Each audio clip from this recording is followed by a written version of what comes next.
A estas alturas, en una jornada del Congreso, me acordaba de un orador que al despedirse de su mamá y al platicarle que iba a un congreso que no era el universitario del deporte, era otro, su mamá le dijo: mira, hijo, te voy a dar 3 consejos. Habla fuerte para que te escuchen, habla claro para que te entiendan y sé breve para que no se acuerden de mí.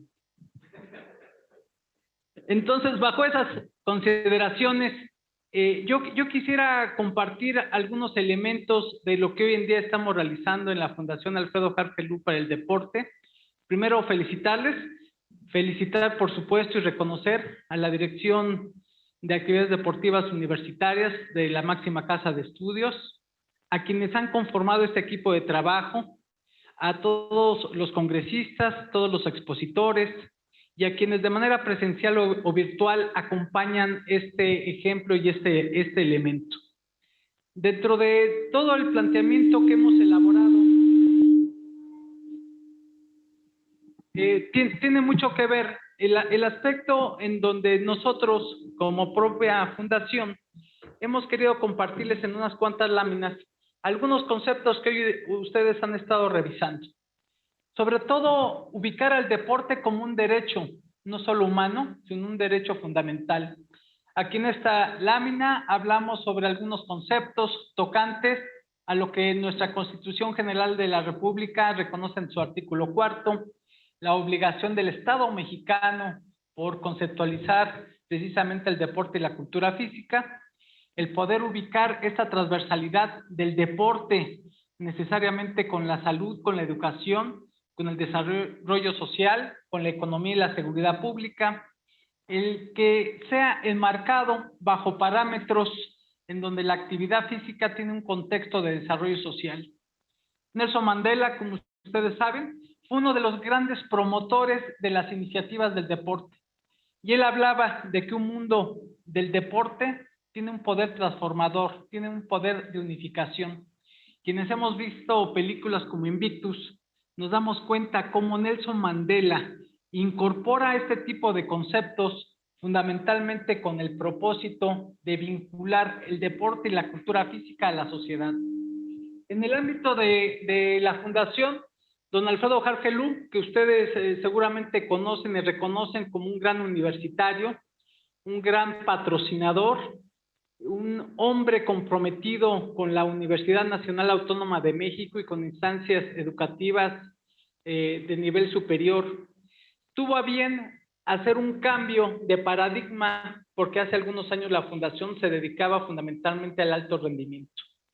Pero a través de los últimos años direccionó todo este tipo de conceptos, su misión y su visión, con el propósito de incorporar el tema del deporte social, es decir, el deporte para todos, tratando de que esta fundación tenga parámetros no solo de carácter internacional, sino que la evidencia técnica y científica de todas sus actividades sea con base a la participación de expertos y no de ocurrencias.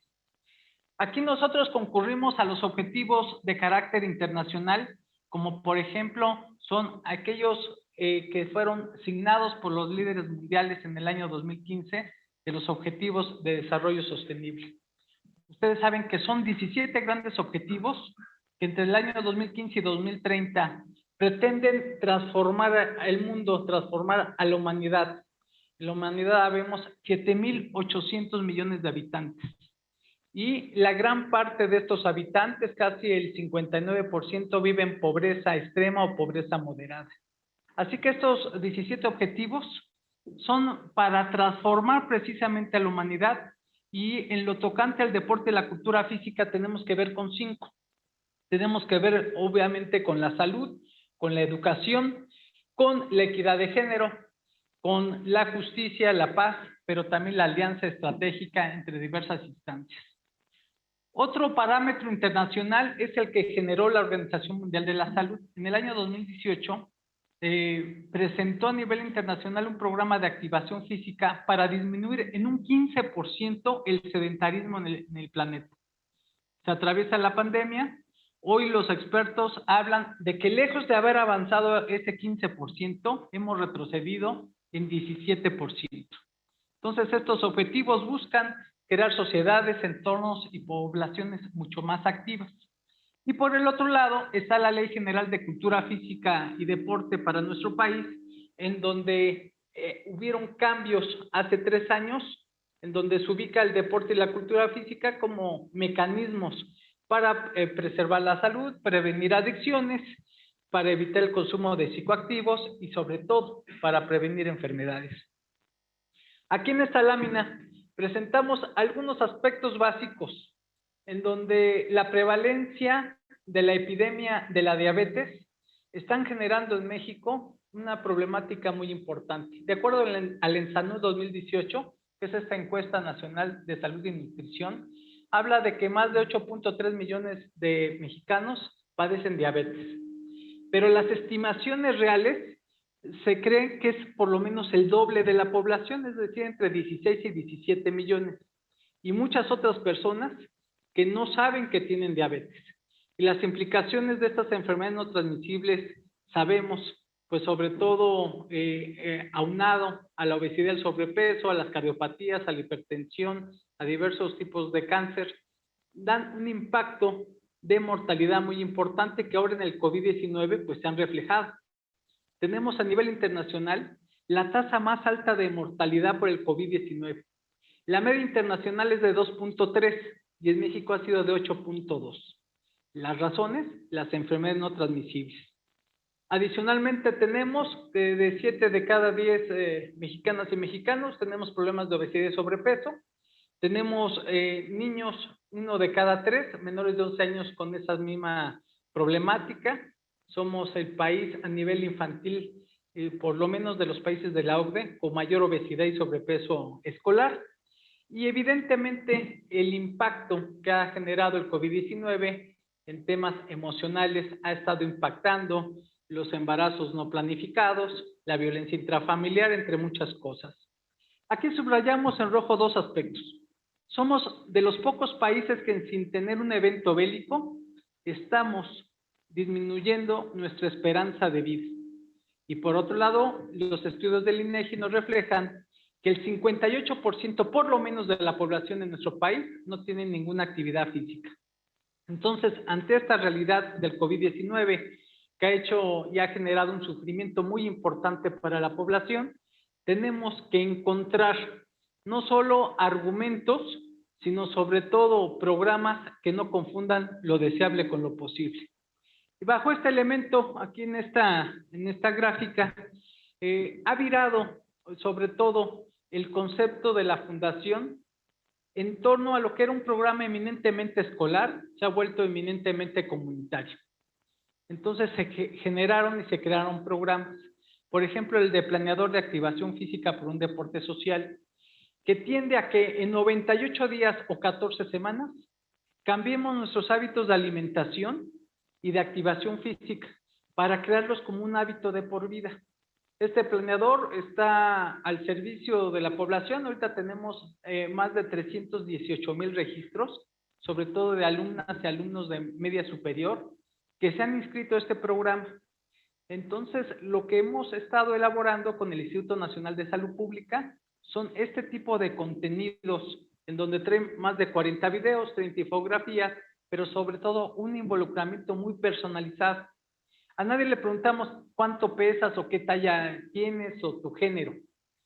Se da un concepto para principiantes, intermedios, avanzados, para que nos activemos de acuerdo a nuestras posibilidades. Y es por eso que es tan sencillo este concepto que ha tenido éxito. Otro de los aspectos que hemos promovido es realizar un estudio también con el sector salud con 9,000 jóvenes para conocer los hábitos de alimentación y de activación física en el marco de la pandemia del COVID-19. Los resultados son bastante imaginables, porque al fin y al cabo nos falta un conocimiento y el sector de la población que menos está haciendo actividad física son los adolescentes. Entonces, este tema de los videojuegos, antes eran niños de la calle, hoy son niños de la llave que están solo como guardianes del sillón, está repercutiendo en la salud física y emocional. Entonces, todo este tipo de conceptos de llevar la actividad física a colonias, a barrios, sobre todo en el ámbito de la población más vulnerable, ha tenido un efecto que vamos midiendo, porque no solo se trata de llegar a hacer un evento o regalar material deportivo, sino son programas que tienen que ver con los liderazgos comunitarios o escolares que trasciendan más allá de la entrega de unas pelotas o de material deportivo. Entonces, bajo este esquema, hemos, reitero, redireccionado todos los programas y los conceptos para lograr que este tipo de programas sean parte de la comunidad, que la comunidad los abandere, que los liderazgos sean capaces de mantener esta red social en torno a la actividad física y el deporte. El semáforo deportivo ha sido nuestra carta de navegación.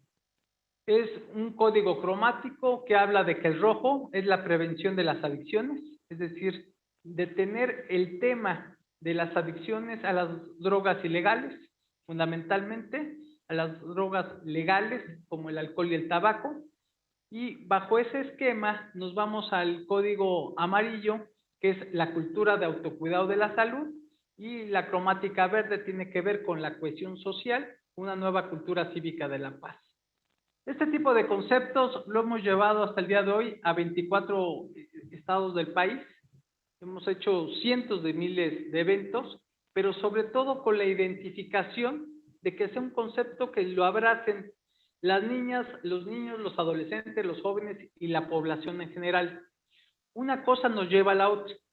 Hoy en día, cuando hablamos de la prevención de las adicciones, sabemos que hay 5 razones fundamentales por las que ya un niño desafortunadamente ha bajado la edad de inicio en el uso de las drogas, que hoy es en promedio entre 11 y 13 años de edad, y que se ha ido disparando en tiempos de la pandemia, pero sabemos que lo hacen por curiosidad de ver qué se siente, por deseos de pertenecer a un grupo, por el conformarte ante la autoridad, por el deseo de huir de los problemas, pero sobre todo la quinta razón es por no tener un capítulo para poder involucrar tu tiempo libre en acciones positivas. Muchos de los programas internacionales hablan cuando quieren inhibir la acción del delito o de la delincuencia, dar opciones de activación física o de ocupación recreativa del tiempo libre a través del deporte, el arte, la cultura, entre otros tipos de conceptos. Así que el semáforo deportivo para nosotros, reitero, es un programa que se ha ido elaborando en los últimos 14 años, que ha ido modificando sus conceptos y que da una salida para cada uno de estos temas. Por ejemplo, en este tema de cromático rojo, pues nosotros estamos vinculados con centros de integración juvenil, bajo un número telefónico de un call center que funciona los 24 horas, los 7 días a la semana. Es decir, este tipo de contactos tienen que tener un acompañamiento resolutivo de la problemática que te vayan presentando. Y así también lo hacemos con el código amarillo en el autocuidado de la salud. Cuando a los promotores de la fundación requieren algún asesoramiento, lo hacemos vinculado con otras organizaciones del sector público y privado, y de igual suerte con el tema de la cultura cívica de la paz. Dentro de los aspectos de los ejes de acción, y ya los hemos nosotros comentado, sobre todo tenemos que apostarle a la prevención, no a los efectos correctivos. Hoy en día en México, estas problemáticas que tenemos de sedentarismo y de inactividad física tienen que irse generando en el acomodo del gusto de la gente. Cito el ejemplo de las dietas balanceadas o de los aspectos de nutrición. No creo que el prohibirnos algún tipo de alimento para siempre haya sido la salida. Porque al fin y al cabo, si nos dicen, ¿sabes qué? Te prohíbo comer tacos para siempre, pues no lo vamos a aceptar. O cualquier alimento que sea de nuestro agrado. Por ejemplo, en el Reino Unido, lo que hicieron fue mediar entre una dieta de 2,000 calorías un día y un día de consumo libre. Y así sucesivamente. Y aunque no hay una evidencia científica, los resultados del sector escolar, por ejemplo en el Reino Unido, nos hablan de una disminución de la prevalencia de la obesidad escolar en un 42%. Por eso, por ejemplo, a Max le diríamos, un día puedes comer, Max, lo que quieras, pero al otro día haz una dieta de 1800 o 2000 calorías de acuerdo a tus circunstancias de salud, etc. Y el otro día vuelves a comer lo que quieras y el otro día otra vez una cierta restricción. Tacos. Y tacos también, todo lo que sea. Y si son de carnitas y de costillas, mejor. Entonces, lo que tenemos que buscar, y esto lo comento como experiencia de la fundación, es adaptarnos a la gente, no al revés. Es lo que hemos hecho. Consultamos los programas y los llevamos a los expertos para que tengan evidencia técnica y científica. Entonces, estos programas internacionales que reitero, en México no tienen evidencia, como este ejemplo que estoy citando, ha dado otros resultados. Si nosotros nos refugiamos en la experiencia del Consejo de la Comunicación que decías, todos los días vas a leer 20 minutos toda tu vida, no tuvo éxito. Si nos hubieran dicho, oye, 21 días, hazlo 23 días, hubiera sido diferente y nos genera un hábito. Entonces, tenemos que ser muy consecuentes con la comunidad, de adaptarnos a los gustos, a las circunstancias, para ser gradualistas, para poder incidir en este tipo de conceptos que mejoren nuestra salud poco a poco y que nos generen un estilo de vida. Entonces, Max va a comer tacos un día si quiere, pero al otro día va a reservarse y va a tener una dieta mucho más equilibrada. Y les aseguro que al paso de 2 o 3 meses, Max va a ser 2 o 3 días un poco más restringido y se va a dar sus gustos al quinto día. Porque yo creo que los seres humanos tenemos que tener una capacidad de adaptación a estos cambios a los que no hemos estado acostumbrados. Entonces, aquí dentro de estas propias estrategias que enumeramos, nosotros tenemos unas unidades deportivas móviles con las que asisten los promotores, sobre todo para entregar el material deportivo y reitero, darle un seguimiento. Así lo hemos hecho en la media superior, por ejemplo, con Colegio de Bachilleres, con CONALEP, también por citar ejemplos, en donde se hace un circuito. De nada sirve hacer un evento un día y no volvernos a ver. Tiene que haber una secuencia sistematizada y como lo decíamos hoy en la mañana, tiene que haber los pasos del diagnóstico, los pasos de la planeación, de la ejecución y de la evaluación de todos los programas. Los que conocen la calidad dicen, lo que no se puede medir no existe. Así de sencillo. Entonces, dentro de esto, hemos sumado también conversatorios.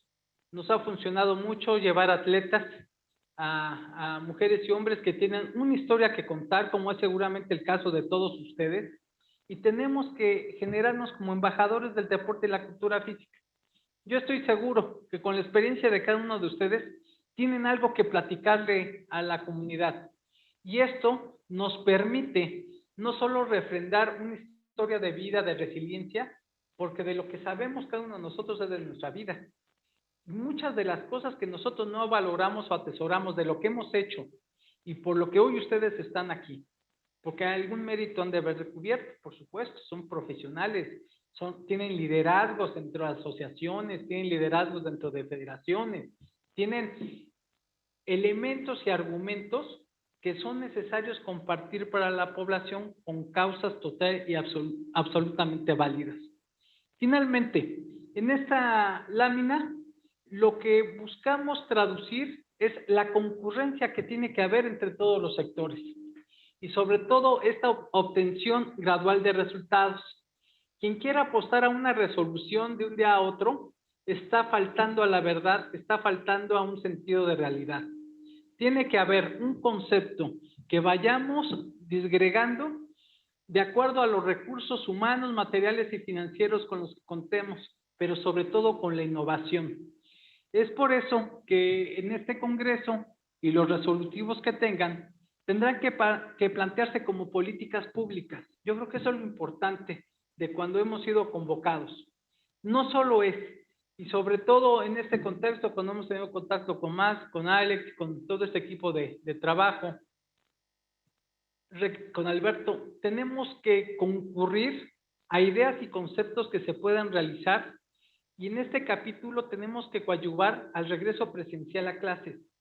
Y un escenario de enfoque y de atracción es el deporte y la cultura física. Hoy en día hay una crisis importante en el sistema educativo nacional.